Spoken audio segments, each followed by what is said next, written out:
Hey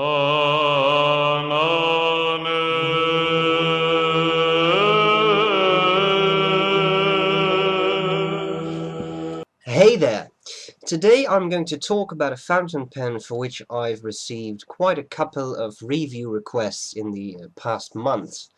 Now, let's just for a second talk about these review requests. I really enjoy receiving them, so please don't hesitate to put down comments with review requests.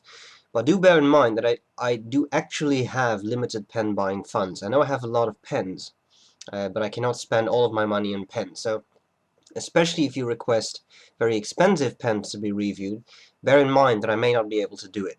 Now, I mean, apart from that, just keep posting the requests. I got some interesting pens through those, so just so you know. Okay, so what are we talking about today? Today we're talking about one of the, let's say, mid-range Parker pens. I suppose these are in the somewhat inexpensive area of the mid-range Parker pens.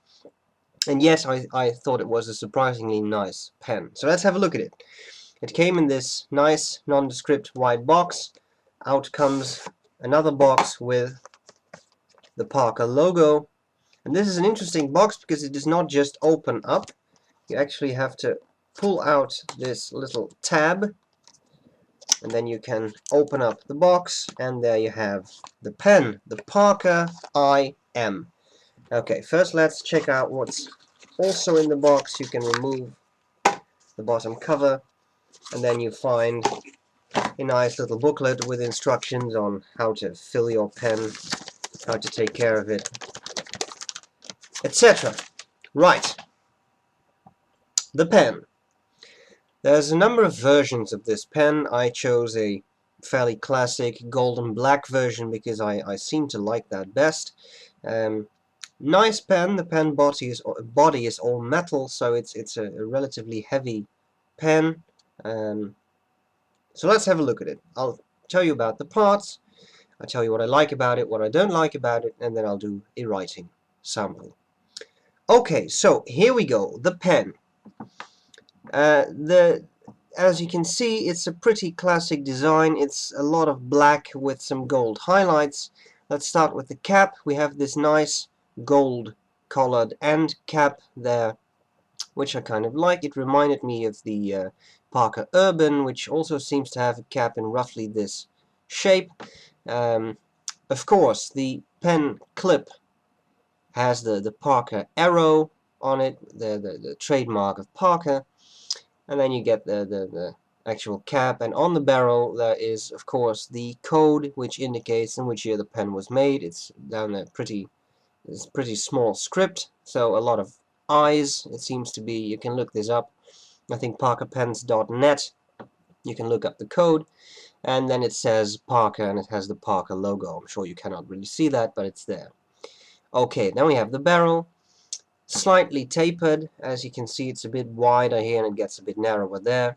And then we have another gold end cap. It's not really a blind cap, but near the end of the barrel. Okay, I uncap the pen.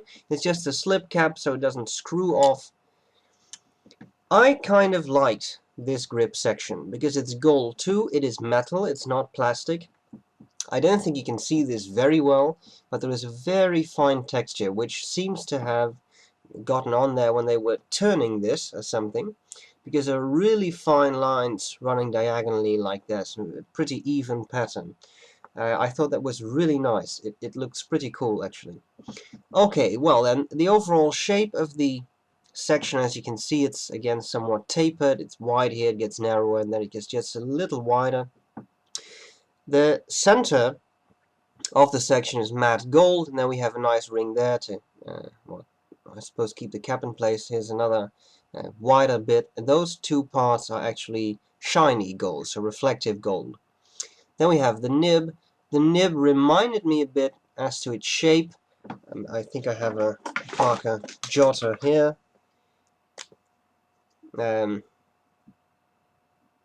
You probably can't see that very well, but the two nibs of the IM and the Jotter look alike quite a bit. The only thing is that with the IM, it looks just a little bit more elaborate because there is some etching on there and it says Parker. I got this in a medium nib, so I'll show you that in a second with the writing sample. As far as I understand, Parker has no broad nibs, at least I've never seen them anywhere. So there you go. So a simple feed and a relatively simple nib, but it works pretty well. Okay, we unscrew the barrel. Here we see the converter. You do not get a converter with the pen, at least I did not. I had to buy it separately. Now, Parker has two types of converters. You have a fairly standard type of converter, which has one of those little twisting knobs. This is actually from Waterman, but the Parker ones look just like this, except that the ink window is a bit darker.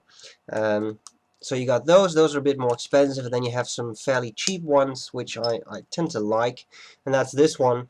And the good thing about this is you see this thing here, you just push it. I'm not going to do that now because it'll push out the ink, but instead of twisting this, you just push it back, and then the piston moves, and you pull it back, and the piston moves back up. So it's a very simple system, and what's really nice about it is that you can just separate it at this point. So you got the actual ink reservoir and you have the piston mechanism, and you can just flush this out, and it's very easy to clean. So there we go, works well, and it seems to hold a fairly decent amount of ink too, so that's a good thing. Okay, so there we have the pen. Now what about cleaning? Well, cleaning is a matter of flushing it through. So you take a bulb syringe and you put it in the section and you flush it through with water, because I've been unable, as with actually a lot of Parkers, to remove the feed and the nib. It's probably possible, but they you know, sometimes these companies use some adhesives to keep it in place. I was unable to remove them, so cleaning is a bit more elaborate than with pens that you can actually disassemble completely. Alright, so what do I like about the pen? Well, I like the weight. It's all metal. It gives it a very decent feel, a decent build quality. I like that. As I said, I like the weight. The writing is pretty smooth. For a pen at this price range, I think it's pretty smooth, because it's a steel nib, but it's pretty smooth.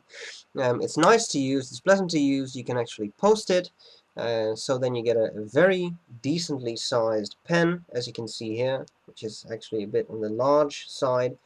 I like that. I like the larger pens. What do I not like about it? Well, I would really appreciate it if you can just pull out the nib and the feed. Again, I guess it's possible, I just wasn't able to do it. And apart from that, I really like the pen. I don't have any issues with it. So, then I was using the pen, and I had this weird deja vu. That is the pronunciation, not deja vu. Deja vu. Because I thought, I've seen this somewhere before. And then suddenly it struck me, Parker IM, Waterman Hemisphere. What do we see there? Brother and sister separated at birth. So, I thought that in a future video, I should do another fountain pen shootout.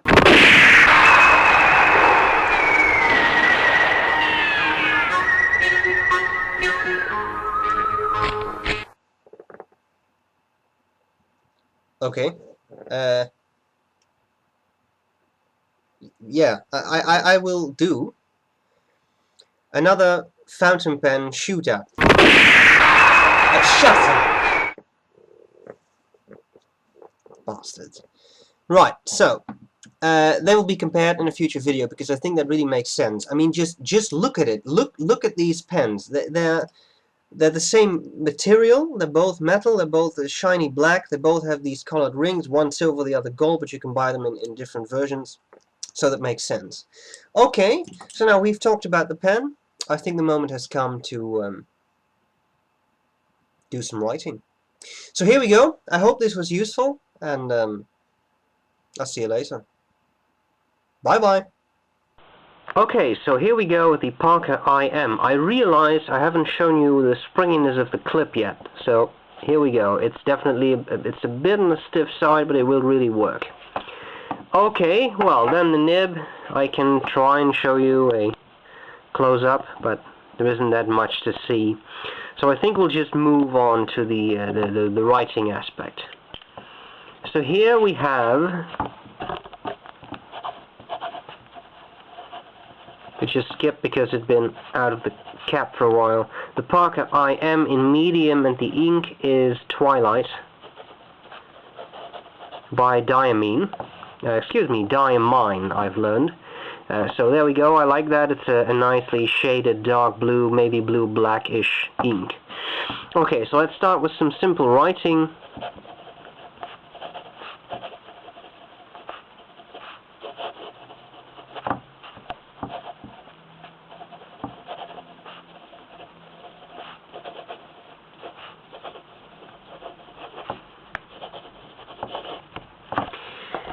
Okay, writing is pretty smooth. I really like it. The pen sort of writes under its own weight, which is a good sign. Maybe we want to look at some fast writing.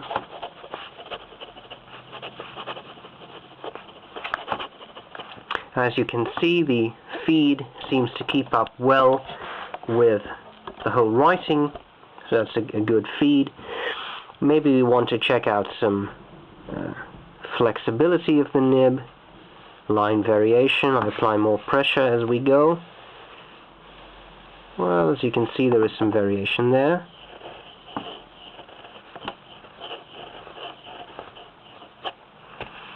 That looks pretty good, so we've got some wider and some narrower lines. We can do some coloring. As you can see, the pen lays down a pretty nice even patch of ink, which is another good sign. So yeah, I like it. I think it's a pretty nice pen. It's pleasant to hold, it's well balanced. I think especially when you do not post this, it's pleasant to use. It definitely has a large enough size. So the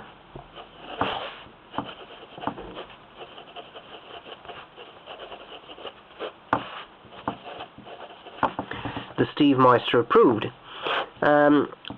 Yeah, that's pretty much all I can tell you about this pen. So I hope this was useful. It's a nice enough pen. I thank you for watching, and I'll see you later. Bye bye.